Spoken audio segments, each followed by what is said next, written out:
Hello दोस्तों, नमस्कार। स्वागत है आप सभी का हमारे यूट्यूब चैनल पे। मेरा नाम है बुद्धदेव मौर्य और अभी आप देख रहे हैं एक्सेलेंट टेक सपोर्ट 2.0। दोस्तों, आज की इस वीडियो में हम डिस्कस करने वाले हैं कि कंप्यूटर में सीपीयू कौन सा होता है और सीपीयू का काम क्या होता है और सीपीयू लगा कहाँ पर होता है और इसका फुल फॉर्म क्या होता है और सीपीयू को आखिर ब्रेन ऑफ कंप्यूटर क्यों कहते हैं। अगर आप कंप्यूटर के बारे में सीपीयू क्या है इसको जानने के लिए इच्छुक हैं तो इस वीडियो को कंप्लीटली लास्ट तक जरूर देखना। तो चलिए वीडियो शुरू करते हैं। दोस्तों, यहां पर जैसा कि अभी आप देख पा रहे हैं, यहां पर लिखा हुआ है इंटरनल हार्डवेयर। जैसा कि आपको मैं बताना चाहता हूं, पिछली वीडियो में हमने डिस्कस किया था कि हमारे हार्डवेयर डिवाइसेस कौन कौन से होते हैं जो कंप्यूटर से अटैच होते हैं। यानी कि कंप्यूटर ऐसा नहीं है कि केवल एक ही उसमें डिवाइस अटैच हो और उसे हम कंप्यूटर बोल सकें। तो वहाँ पर इंटरनल एक्सटर्नल हार्डवेयर कुछ होते हैं जिनको एक साथ में जब अटैच करते हैं तो हमारा कंप्यूटर सिस्टम प्रिपेयर होता है, यानी कि काम करने के लिए तैयार होता है। अब यहाँ पर लिखा हुआ है इंटरनल हार्डवेयर, तो हमारा जो सीपीयू होता है वो होता है इंटरनल हार्डवेयर। यहाँ पर लिखा हुआ what is a CPU in computer, यानी कि कंप्यूटर में सीपीयू क्या है। तो हमारा जो सीपीयू होता है वो होता है सेंट्रल प्रोसेसिंग यूनिट, यानी कि ये है किसी भी चीज़ को प्रोसेस करता है और उसे प्रोसेस करने के बाद जो है आउटपुट के रूप में हमें प्रदान करता है। तो इसका फुल फॉर्म आपको याद कर लेना है, सेंट्रल प्रोसेसिंग यूनिट। अब हम चलेंगे कि हमारा सीपीयू जो है बेसिकली क्या है। सीपीयू नंबर 1 पे है the central processing unit is the brain of the computer system, यानी कि हमारा जो सीपीयू होता है उसे हम कंप्यूटर सिस्टम का दिमाग कहते हैं। अब दिमाग क्यों है और दिमाग क्यों कहते हैं आगे आपको पता चल जाएगा। तो जानने से पहले वीडियो को लाइक करके चैनल को सब्सक्राइब जरूर कर दीजिए। नेक्स्ट स्टेप में है it is the main unit of the computer. ये कंप्यूटर की एक मुख्य इकाई है जो कि it is also referred to as microprocessor, जिसे हम माइक्रो प्रोसेसर भी कह सकते हैं। यानी कि ये है कंप्यूटर का एक मुख्य पार्ट है, मुख्य यूनिट इकाई है जिसे हम माइक्रो प्रोसेसर के नाम से जानते हैं। ठीक है।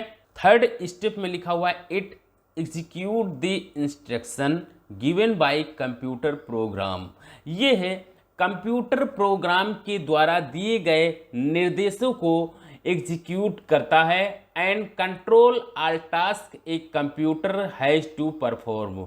और किसी भी तरह का कंप्यूटर को जब टास्क देते हैं तो उसको आगे बढ़ाने में बहुत ही ज़्यादा ये मदद करता है, यानी कि बहुत ही सही तरीके से उस काम को करने की क्षमता रखता है। फोर्थ स्टेप में है all major calculation and comparison are perform inside the CPU. यहाँ पर कोई भी आपका काम हो, कोई भी ऐसी गणना करना हो, कोई भी ऐसी तुलना करना हो, उसको सीपीयू जो है भली भांति जो है सही तरीके से काम को करता है।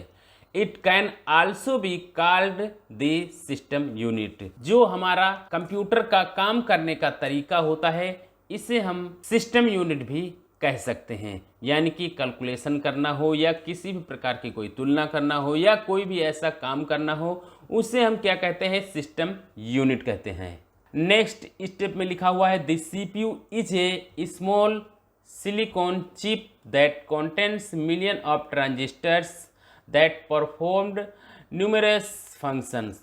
यानी कि सीपीयू एक जो है छोटा सा सिलिकॉन चिप है, यानी कि कहें तो ये प्लास्टिक के जैसा एक चिप होता है जिसमें millions of transistor that perform, यानी कि इसमें मिलियंस में यानी कि लाखों की संख्या में ट्रांजिस्टर लगे होते हैं जो कि किसी भी काम को आगे करने के लिए परफॉर्म करता है। It placed into the CPU pocket on the motherboard.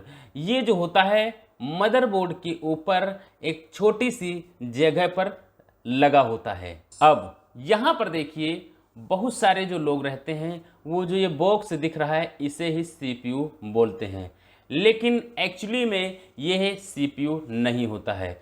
ये बेसिकली हमारे CPU का कैबिनेट बॉक्स होता है, तो इसे हम कैबिनेट बॉक्स बोलते हैं।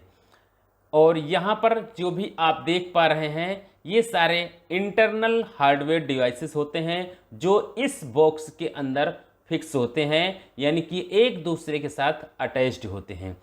तो यहाँ पर आपको जो दिख रहा है ये है मदरबोर्ड। मदरबोर्ड के ऊपर ही जितने भी यहाँ पर आपको डिवाइसेस दिखा रहे हैं, हार्डवेयर डिवाइसेस दिख रहे हैं, ये सारे एक दूसरे के साथ यहीं पर अटैच्ड होते हैं।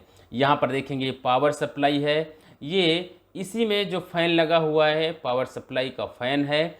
और ये आपका होता है सॉलिड स्टेट ड्राइव, ये होता है हार्ड डिस्क ड्राइव, और ये होता है CPU। CPU बेसिकली यहाँ पर आपका फिक्स होता है। और ये होता है आपका GPU जिसे हम ग्राफिक्स कार्ड बोलते हैं। ये होती है रैम आपकी, और यहाँ पर आपके वीडियो कार्ड होता है, और यहाँ पर आपका इसे हम एंटीना कार्ड बोल सकते हैं। और ये होता है DVD राइडर जिस पे हम DVD वगैरह रन कर सकते हैं।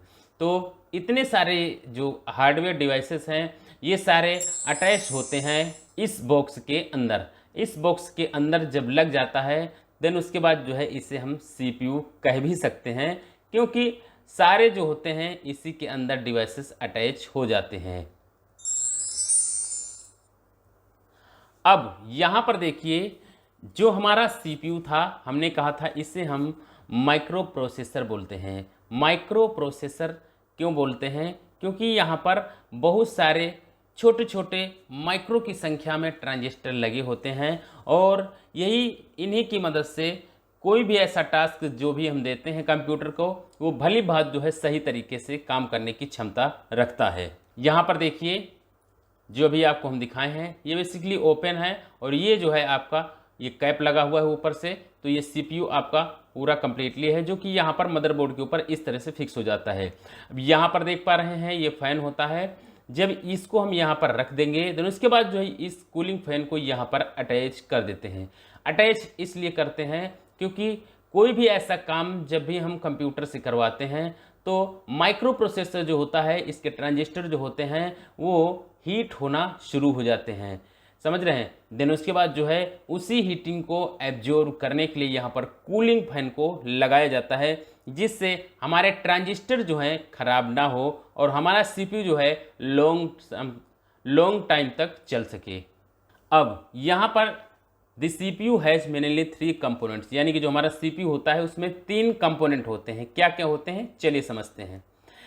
एक होता है मेमोरी यूनिट, दूसरा आप देखेंगे यहाँ पर लिखा हुआ है कंट्रोल यूनिट, उसके बाद अरिथमेटिक लॉजिक यूनिट जिसे हम ALU बोलते हैं। अगर आपके कंप्यूटर में कहीं भी कोई एग्जाम वगैरह होता है वहाँ पर ALU लिखा होता है तो आप समझ जाइए ये एक CPU का पार्ट है और इसे हम अरिथमेटिक लॉजिक यूनिट बोलते हैं। यहाँ पर देखिए जब भी हम कोई भी इनपुट देते हैं इनपुट डिवाइस के द्वारा तो यहाँ पर सबसे पहले कंट्रोल यूनिट के पास वो चीज़ जाएगी। कंट्रोल यूनिट का मतलब आप समझ सकते हैं कि किसी भी काम को करने के लिए सबसे पहले यहाँ पर कंट्रोल यूनिट के पास इंस्ट्रक्शन पहुँचता है, और उसके बाद यहाँ पर मेमोरी यूनिट में जाएगा। देन उसके बाद जो है अरिथमेटिक लॉजिक यूनिट जो होता है वहाँ पर जाने के बाद जो है आउटपुट आपको देखने को मिलता है। देखिए यहाँ पर अभी आप जो स्क्रीन पे डायग्राम देख पा रहे हैं, CPU बेसिकली चाहे आपका मोबाइल का हो, चाहे आपके कंप्यूटर का हो, चाहे आपके लैपटॉप का हो, इसमें अलग अलग CPU होते हैं और अलग अलग CPU जो होते हैं उनका अलग अलग काम होता है। देखिए सबसे पहले जो हमारा CPU बना था कुछ इस तरह का था। देखिए यहाँ पर सिंगल चिप होती थी, एक सिंगल चिप होती थी, और इसे काम करने के लिए यानी कि इसमें जो कोर होते हैं उसके बाद जो है यहाँ पर बनाए गए कोर यहाँ पर देख सकते हैं। जैसे पहले ये बना सिंगल कोर, उसके बाद ये डबल कोर, ठीक है। डबल कोर यानी कि ये छोटी छोटी जो हैं देख रहे हैं ये आईसियाँ हैं, इन्हीं आईसी के अंदर जो है ट्रांजिस्टर लगे होते हैं। देन उसके बाद जो है थोड़ा सा अपडेट हुआ वर्जन तो यहाँ पर आपका आ गया क्वाड कोर।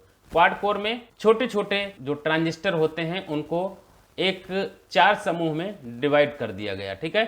अब उनको एक साथ में यानी कि 4 की टीम यहाँ पर बना दी गई। तो इस तरह से ये क्वाड कोर हुआ। उसके बाद यहाँ पर देखेंगे 6 कोर हुआ, ठीक है। अब उसके बाद जो है ऑक्टा कोर हुआ।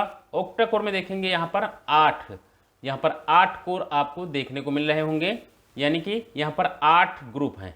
कोर का मतलब समूह हो जाता है, और कुछ ऐसे ट्रांजिस्टर जिन्हें 8 जगह पर डिवाइड किया गया है।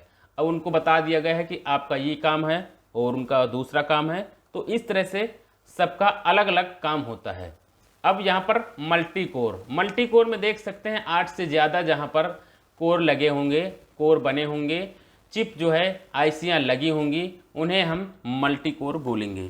तो जब भी आप कंप्यूटर लेने जाते हैं या मोबाइल लेने जाएं तो ये चीज़ आप भली भांति चेक कर लें कि उसमें प्रोसेसर यानी कि जो सीपीयू है वो कौन सा लगा हुआ है। जाहिर सी बात है कि जितने ज़्यादा कोर होंगे उतना ही अच्छा परफॉर्म आपको देखने को मिलेगा, फिर चाहे आपका मोबाइल हो, लैपटॉप हो या फिर कंप्यूटर हो।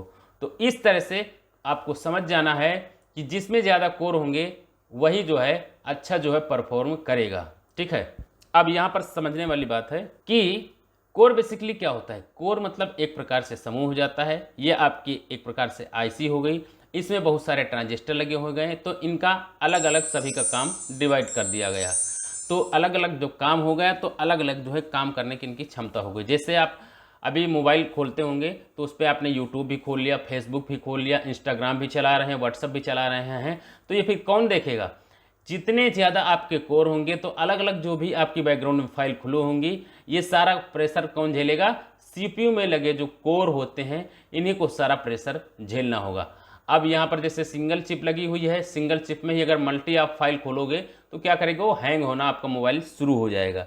तो इस तरह से जितने ज़्यादा कोर होंगे उतनी ज़्यादा फाइल जो है ब्राउज आप कर पाएंगे और उनको सही तरीके से आप जो है यूज कर पाएंगे।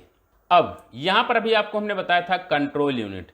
अब उसके बाद यहाँ पर देखिए लिखा हुआ है कंट्रोल यूनिट, यानी कि जो अभी आपको हमने बताया था सीपीयू के अंदर कंट्रोल यूनिट होता है। It control and coordinate the entire computer system, यानी कि जो कंप्यूटर सिस्टम होता है, जो भी यहाँ पर कंपोनेंट पार्ट लगे होते हैं उन सभी को एक साथ में जो है कोऑर्डिनेट करके रखता है और सबको कंट्रोल में करके रखता है। उसके बाद है arithmetic and logic unit, all the arithmetic operations plus minus, और ये स्लैश जो होता है आपका डिवाइड करने के लिए होता है। Multiply and logic operations greater than, less than and equal are done inside the ALU, यानी कि कोई भी आपको कैलकुलेशन वगैरह करना है, ठीक है, ये कुछ ऐसा काम करना है जो कि कौन करता है, अरिथमेटिक एंड लॉजिक यूनिट। तो यहीं से सारा काम होता है। उसके बाद लिखा हुआ है memory unit, the memory unit store data and the information temporary और permanently according to the user requirements, यानी कि यूजर के रिक्वायरमेंट के हिसाब से जो भी आपका टेम्परेरी फाइल और परमानेंट फाइल रहती हैं उन सभी को ये सेव करके रखता है। तो दोस्तों इस तरह से हमारा जो कंप्यूटर का सीपीयू लगा होता है वो काम करता है। आशा करता हूँ कि मेरे द्वारा दी गई जानकारी आपको समझ में आ चुकी होगी। वीडियो अगर अच्छा लगे तो वीडियो को लाइक करके चैनल को सब्सक्राइब जरूर कर दीजिए ताकि इस तरह की वीडियो की नोटिफिकेशन आपको मिलती रहे। दोस्तों मिलेंगे एक और नई वीडियो के साथ में, तब तक के लिए आप सभी को बहुत बहुत धन्यवाद। Thank you very much.